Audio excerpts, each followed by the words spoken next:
lourdes, opérant notamment avec de matériel de vision nocturne.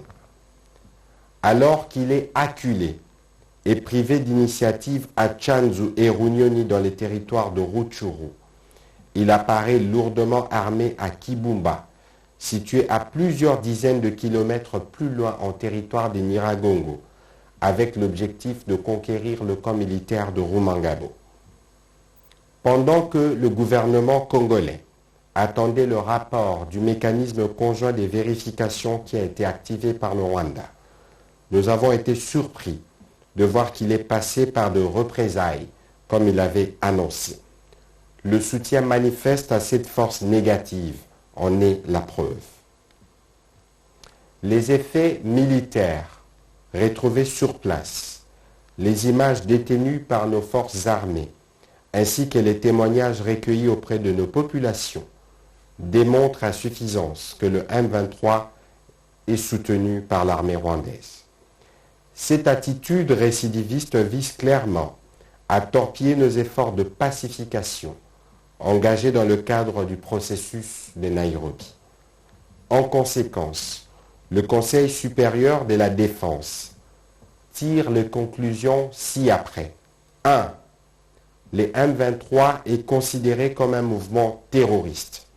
Il sera désormais traité comme tel et de ce fait, il est exclu du processus de discussion de Nairobi. 2.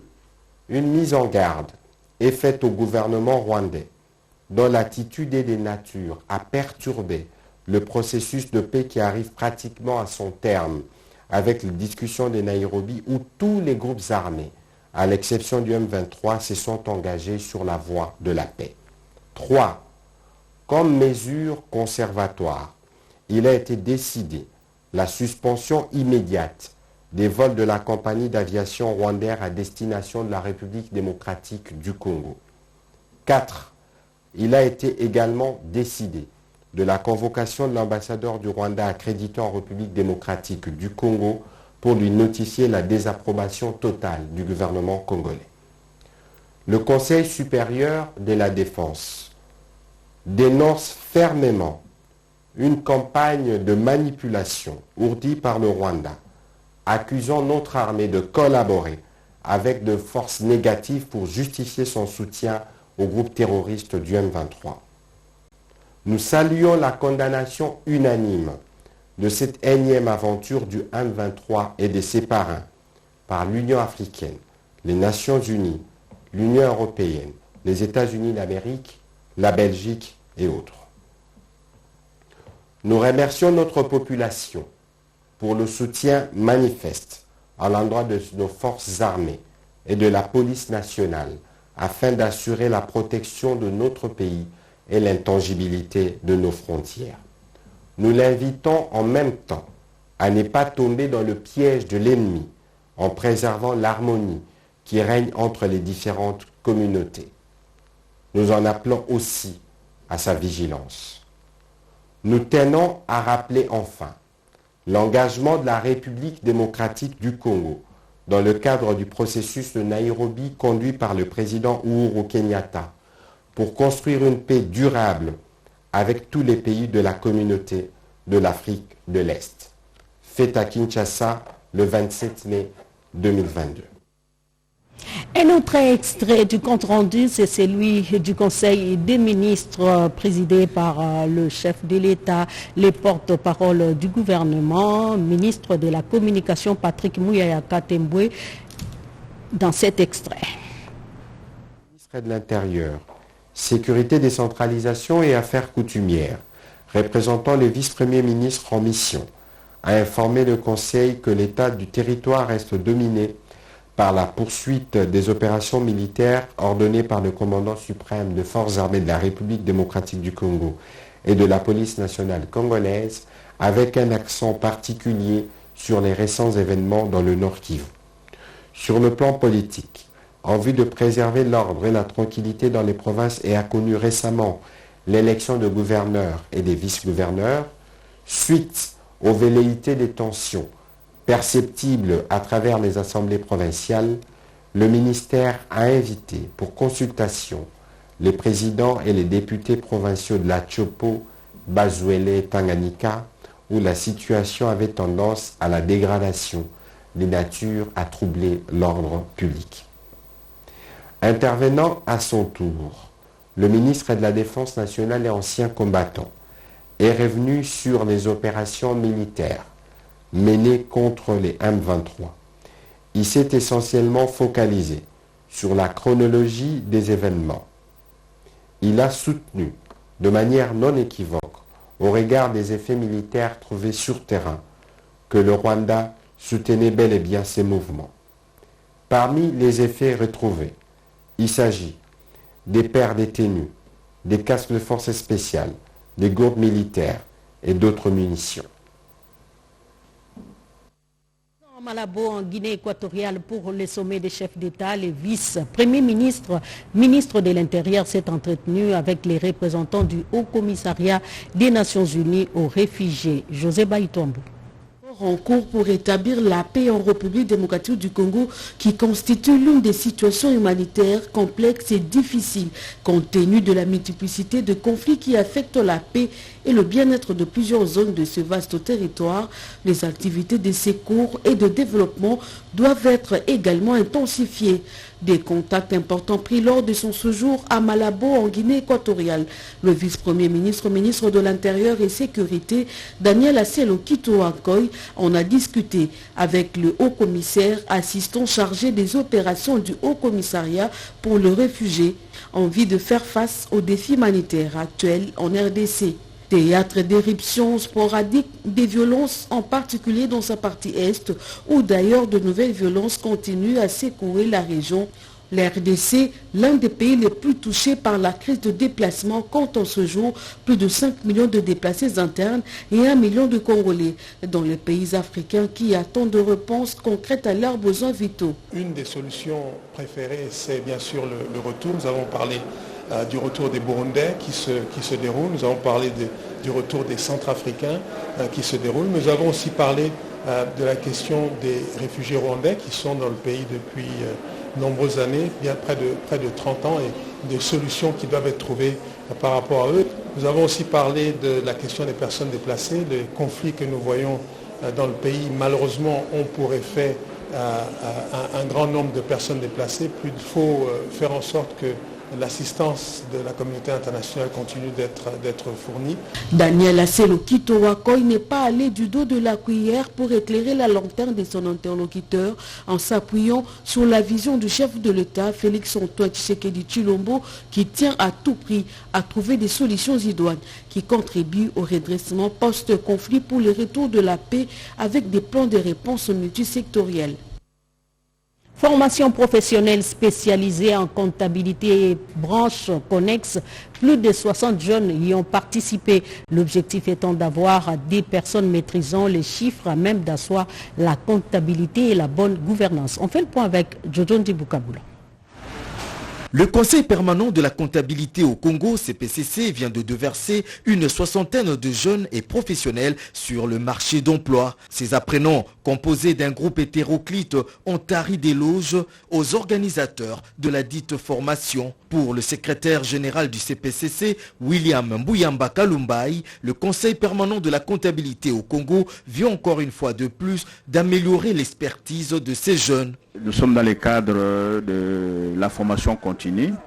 Nous voulons mettre sur le marché des professionnels comptables, outillés, des vertébrés, qui sont en mesure de produire des états financiers ou l'information financière de qualité qui reflète l'image fidèle. Le directeur général du CPCC, Lucilio Lungela, a fait savoir que les récipiendaires ont reçu une formation professionnelle spécialisée en comptabilité et branches connexes. Là, nous avons mis sur le marché des produits finis, de véritables produits finis capables de tenir la comptabilité des entreprises et d'asseoir la transparence, mais aussi la bonne gouvernance dans les différentes entreprises ARD Congo.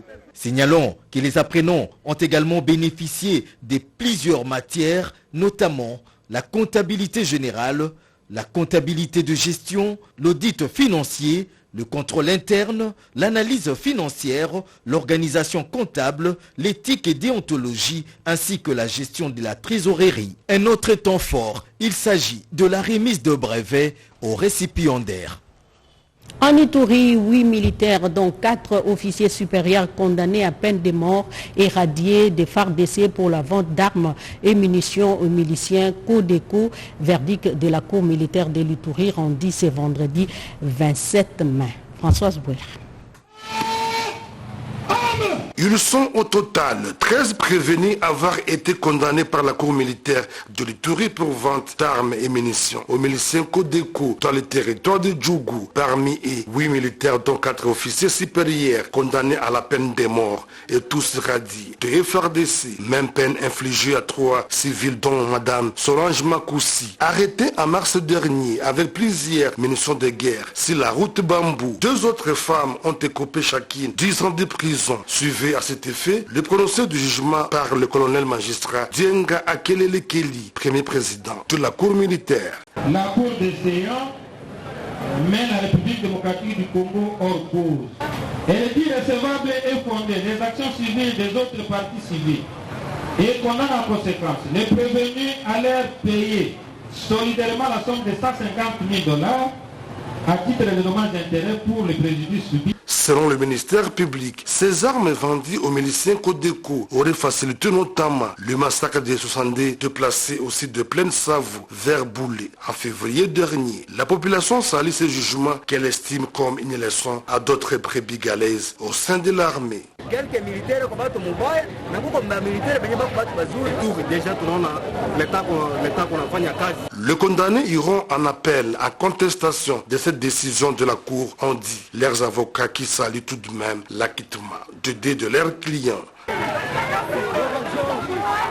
Ce verdict.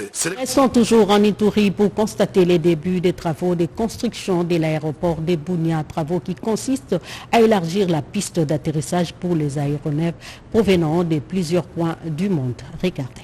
Bientôt, l'aéroport national Morongo de Bunia fera peau neuve, une matérialisation de la promesse du chef de l'État Félix Antoine Tshisekedi lors de son passage en juin 2021. Pour l'ingénieur de la société Mongabaon Construction, les travaux vont consister à l'élargissement et au prolongement de la piste d'atterrissage.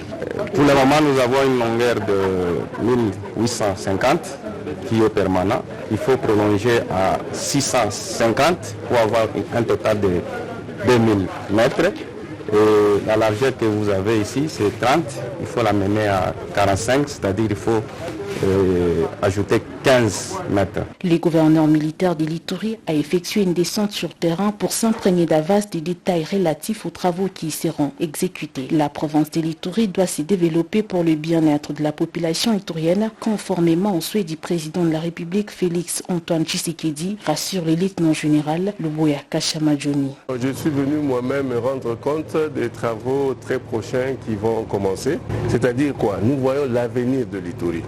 Ceux qui veulent venir avec nous, ils n'ont qu'à nous suivre. Ceux qui veulent rester, en tout cas, c'est leur problème. Nous allons avancer, même avancer à grande vitesse. Nous allons avancer avec ceux qui veulent avancer et ceux qui ne veulent pas et qui veulent nous retarder en créant l'insécurité, nous allons les neutraliser. C'est ça. Et avant, le gouverneur militaire de l'Ituri a également visité la base logistique et l'usine des Mongabaon, une société qui ne cesse de se démarquer dans la construction des infrastructures routières en Ituri, notamment l'asphaltage de la voirie urbaine de Bunia, la réhabilitation de la route Bunia-Kasséni et la modernisation du cabinet du gouverneur de province de l'Ituri. On va changer de chapitre pour parler santé à présent. Ouverture jeudi dernier à Kinshasa de l'Assemblée générale des volontaires qui travaillent pour le bien-être familial en RDC. Les participants vont élire pour les 3 prochaines années ceux qui vont assurer la gouvernance de ces corps volontaires. Jean-Pierre Dolodemazo. Les différents comités provinciaux ont fait le déplacement jusqu'à Kinshasa pour participer à ces assises qui vont durer 4 jours et lesquelles vont déboucher sur le renouvellement des instances de gouvernance des volontaires pour le bien-être familial à tous les niveaux. L'objectif général de cette assemblée générale qui est élective, c'est de renouveler les instances de gouvernance de l'organisation, de notre association. Spécifiquement, nous poursuivons de pouvoir informer les différents volontaires sur les différentes réformes qui sont en train d'être mises en place par la Fédération internationale de la planification familiale, l'IPPF. De cela émane la révision des outils, la révision de nos textes réglementaires. La santé de la reproduction concerne aussi les jeunes dont il faut prendre en compte leurs besoins. La participation des jeunes à cette Assemblée générale va permettre de faire prendre en compte dans le programme que met en œuvre l'association les besoins des jeunes, mais surtout de faire entendre la voix des jeunes afin que la gouvernance et la mise en œuvre des activités puissent prendre en compte ce que les jeunes rencontrent comme défi dans la société et même au sein de notre association.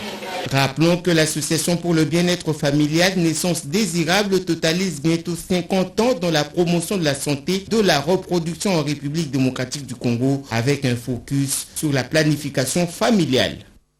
Les violences basées sur les genres doivent être éradiquées à tout prix.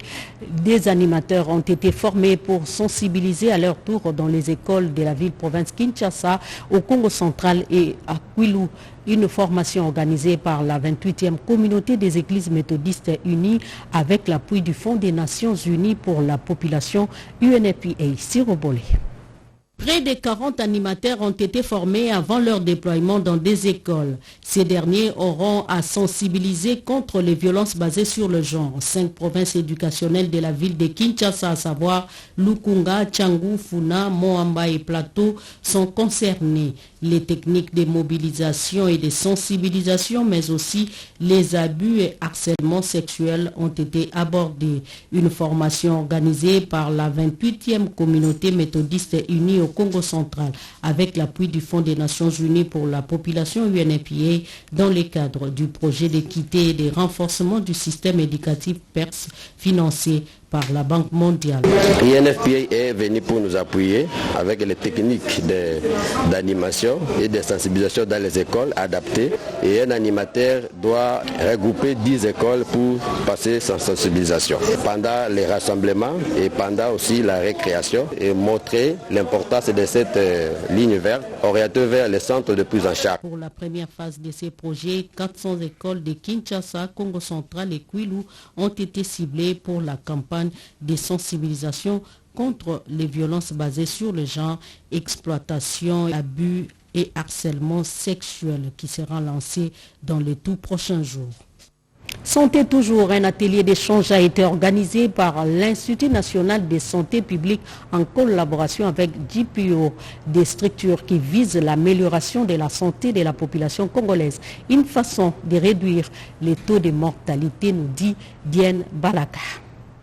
La province minière congolaise du Lualaba connaît une remontée de nouveaux cas de Covid-19 qui risque de s'étendre à d'autres provinces du pays.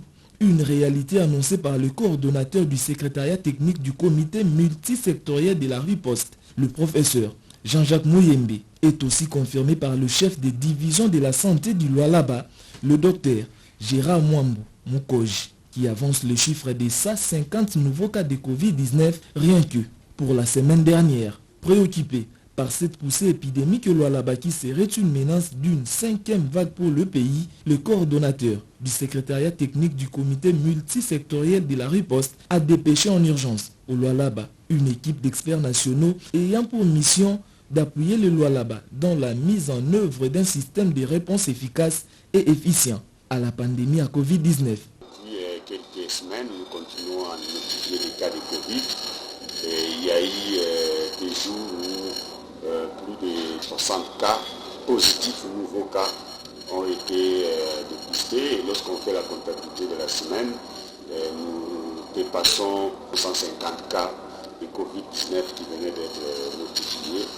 Et nous nous sommes rendus compte qu'il y a eu un peu de relâchement dans les chefs des équipes, notamment de riposte au niveau local, au niveau des zones, au niveau provincial. Et donc cet atelier vient un peu renforcer et réveiller prestataires de tous les niveaux. Dès son arrivée au Lualaba, l'équipe nationale multidisciplinaire de la riposte à la Covid-19 s'est mise ensemble avec les équipes provinciales pour une évaluation opérationnelle des différentes commissions locales de la riposte. Vous venez là de suivre la situation de recrudescence des cas de Covid-19 dans la province de Lualaba. Je l'ai dit à l'ouverture de cette édition, les écoles du Congo central connaîtront une ambiance inhabituelle. Le lancement de la campagne de distribution de moustiquaires imprégnés d'insecticides à longue durée d'action a eu lieu à Matadi. Environ 800 000 élèves bénéficieront des moustiquaires. Rodé Panda. Les secousses de la vague du paludisme ne peuvent être éradiquées efficacement qu'avec la distribution gratuite des moustiquaires imprégnés d'insecticides à longue durée d'action, qui est la seule intervention majeure en RDC. Les services du ministère de la Santé, Hygiène et Prévention et ceux de l'enseignement primaire, secondaire et technique, les acteurs et partenaires sanitaires ont effectué une descente dans la ville côtière de Mwanda, au Congo central, choisie comme site pilote où il y a un taux très élevé de cas de malaria à cause des marécages qui abritent plus de moustiques. Le lancement officiel a été présidé par le gouverneur intérimaire du Congo central. Objectif poursuivi, réduire l'ampleur de la malaria, principale cause d'un grand nombre de cas de décès des enfants de moins de 5 ans et des femmes enceintes. Mais surtout, la malaria empêche aussi les élèves à aller régulièrement à l'école. La distribution de ces moustiquaires imprégnés concerne 3 provinces éducationnelles avec ses 24 653 écoles se trouvant dans 31 zones de santé du Congo central. 831 385 élèves vont chacun recevoir une moustiquaire imprégnée pour une bonne protection et prévention, dont de l'initiative présidentielle des États-Unis d'Amérique, PIMA. J'encourage chaque écolier qui reçoit une moustiquaire imprégnée d'insecticides à dormir sous cette moustiquaire chaque nuit, afin qu'elle puisse continuer à se protéger et à promouvoir l'utilisation appropriée et régulière de la moustiquaire par les autres membres de sa famille. HB et HI, c'est-à-dire mobiliser et orienter beaucoup de moyens. Là où il y a plus de malaria, c'est l'approche recommandée. Des poèmes, scénettes théâtrales précédées d'une caravane ont accompagné la cérémonie. Autre chose, la Société congolaise des postes et télécommunications a procédé à l'intégration des nouvelles recrues récemment engagées. Le directeur général de la SCTP, Didier Moussete, a instruit les nouveaux venus sur le fonctionnement de cette entreprise et aussi à propos du comportement adopté pour un meilleur rendement. Jean-Pierre Ndolo Demazo. Ils étaient 3600 candidats sélectionnés à travers le territoire national. 350 seulement ont été retenus et vont intégrer l'effectif des agents de la Société congolaise des postes et télécommunications. Le directeur général de la SCPT, Didier Moussete, à ses côtés, la DGA Chantal Moulenda Omba a organisé une séance d'intégration à l'intention de ces nouvelles recrues. Il était donc question pour nous de pouvoir imaginer de quelle manière nous allons rouvrir les bureaux de poste pour accompagner justement la vision du chef de l'État dans les 145 territoires. Donc la question s'est posée, la réponse aussi était là, il fallait recruter et aujourd'hui c'était leur jour d'intégration. Il était question de leur parler sur un certain nombre de valeurs qui devront être véhiculées par eux dans leur intégration d'entreprise, aussi bien sur le plan personnel, relationnel que technique. Et nous pensons que l'intégration se fera de la plus bonne des manières pour que l'organisation se voit avancer. Pour Didier Moussete, cette nouvelle génération devra changer l'image de la SCPT. Au cours d'une projection à l'intention des nouvelles recrues, le DG de cette entreprise commerciale de l'État congolais a présenté la SCPT avec tous ses atouts et surtout ses ambitions sur le plan de la maximisation des recettes. Il a invité les concernés à donner le meilleur d'eux-mêmes pour atteindre l'objectif assigné à l'entreprise par le gouvernement de la République. La journée sociale organisée par les CEPAS sur les enjeux dynamiques de la continuation des conflits dans l'Est de la RDC s'est clôturée. Plusieurs recommandations formulées pour restaurer la paix durable. Les journées sociales 2022 organisées par les centres d'études pour l'action sociale CEPAS autour des enjeux et dynamiques de la continuation des conflits à l'Est de la RDC se sont clôturées. Après 3 jours d'exercice de l'esprit, les différents panélistes et participants ont tour à tour discuté les raisons à la base de ces phénomènes de guerre en RDC, spécialement en Ituri, au nord et sud Kivu, en explorant les logiques des conflits locaux et les voies de solution. identifier les rapports entre ces conflits et les acteurs nationaux. L'impact de l'intervention des pays voisins de l'Est ont permis la compréhension des enjeux de cette guerre depuis plus de 2 décennies, causant ainsi des millions de morts, beaucoup encore en errance et en insécurité sans précédent, y compris les viols des femmes et des enfants. Convaincus du rétablissement de la paix durable en RDC, voici le piste de solutions et recommandations proposées par les participants à l'issue de ces travaux. Ce que nous retenons pendant ces 3 jours, nous avons donc discuté des causes de ces conflits récurrents à l'est du pays et surtout focaliser notre attention sur des pistes de solutions pour qu'une paix plus durable puisse enfin arriver pour ces populations de l'est du pays.